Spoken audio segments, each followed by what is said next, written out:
ഈ സാധനം എന്താണെന്നറിയാ, ഇതാണ് മാതള നാരങ്ങ എന്ന് പറയും. ഞാൻ അത് മുഴുവനായിട്ട് കാണിക്കണം എന്ന് വെച്ച സാധനമാണ്. അപ്പോഴേക്കും ഇവിടുന്ന് ഒരാൾ കട്ട് ചെയ്ത് വെച്ച് കഴിഞ്ഞു. അതുകൊണ്ട് ഇപ്പൊ ഒന്ന് കാണിക്കാൻ കഴിയില്ല.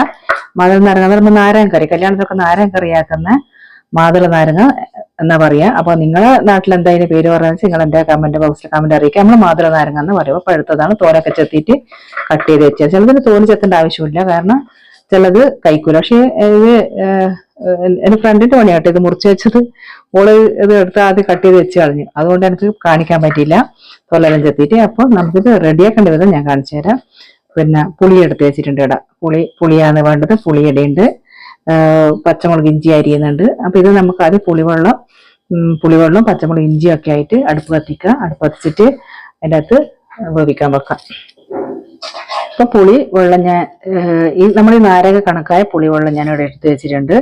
അപ്പൊ അതിലേക്ക് ഒരു 3 സ്പൂണ് മുളകിടാം. അപ്പൊ ഇത് കാശ്മീരി ചില്ലിയാണ് ഇട്ടത് ഞാൻ. അപ്പോൾ അതിന്റെ കൂടെ കുറച്ച് മഞ്ഞൾ, ഒരുപാട് മഞ്ഞൾ ഇടുന്നുണ്ട്, കറി കളറിന് വേണ്ടി മാത്രമാണ് മഞ്ഞൾ ഇതിനകത്ത് ഇടുന്നത്. നമ്മുടെ മഞ്ഞള് ഇതിനകത്ത് ഇട്ടിട്ടുണ്ട്. പിന്നെ ഇതിനകത്ത് ചേർക്കേണ്ടത് അരിഞ്ഞു വെച്ച ഇഞ്ചി പച്ചമുളകുണ്ട്, ഇട്ട് കൊടുക്കുക. നമ്മൾ പുളിവെള്ളത്തിലാണ് ഇഞ്ചി പച്ചമുളക് ഇട്ട് കൊടുക്കേണ്ടത്. ഇത് നല്ലപോലെ ഇളക്കുക.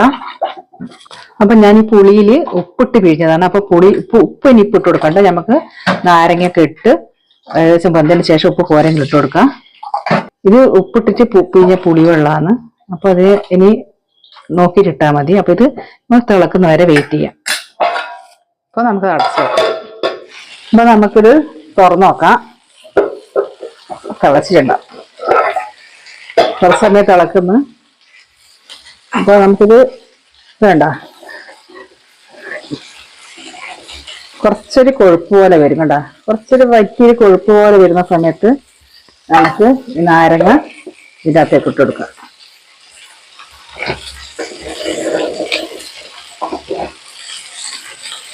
അപ്പോൾ ഇതാ ഇത്ര വെള്ളമുണ്ട്. ഇതൊന്ന് തിളച്ച് വരട്ടെ, എന്നിട്ട് നമുക്ക് ഉപ്പ് നോക്കാം.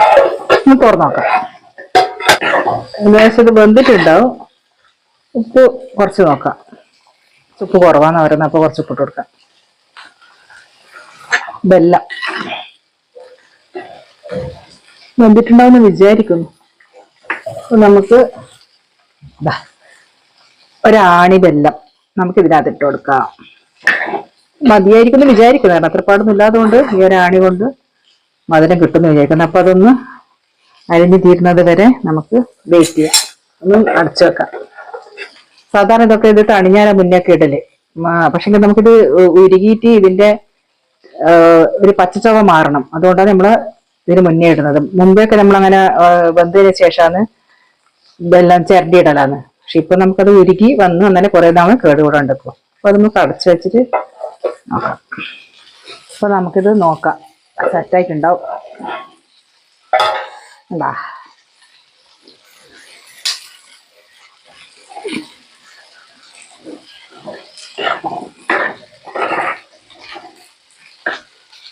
ഇതെല്ലാം അലിഞ്ഞ് ഒരു കഷ്ണം അലിയാനുണ്ട്. അപ്പോൾ അടുപ്പത്ത് ചീനിച്ചട്ടി വെക്കുക. വറുത്തിടാൻ വേണ്ടി എണ്ണ ഒഴിച്ച് കൊടുക്കുക. അപ്പോൾ ചൂടാൻ നേരം വെച്ചാൽ കടുക് ഇട്ട് കൊടുക്കുക. കടുക് പൊട്ടി വരുന്ന സമയത്ത് ഉലുവ ഇട്ട് കൊടുക്കുക.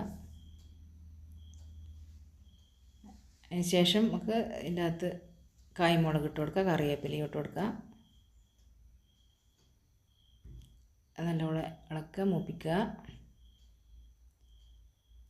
ശേഷം നമുക്ക് ഇതിലേക്ക് ഇട്ട് കൊടുക്കാം. അപ്പോൾ നമ്മൾ ടേസ്റ്റിയായ നാരങ്ങക്കറി, മാതള നാരങ്ങക്കറി ഇവിടെ റെഡി ആയിട്ടുണ്ട്. അപ്പോൾ നമ്മൾ നാരങ്ങക്കറി ഇവിടെ റെഡി ആയിട്ടുണ്ട്. നല്ല അടിപൊളി നാരങ്ങക്കറി സെറ്റായിട്ടുണ്ട്. അപ്പോൾ നിങ്ങൾക്ക് വീഡിയോ ഇഷ്ടമായെങ്കിൽ ലൈക്ക് ചെയ്യുക, കമൻറ്റ് ചെയ്യുക, ഷെയർ ചെയ്യുക.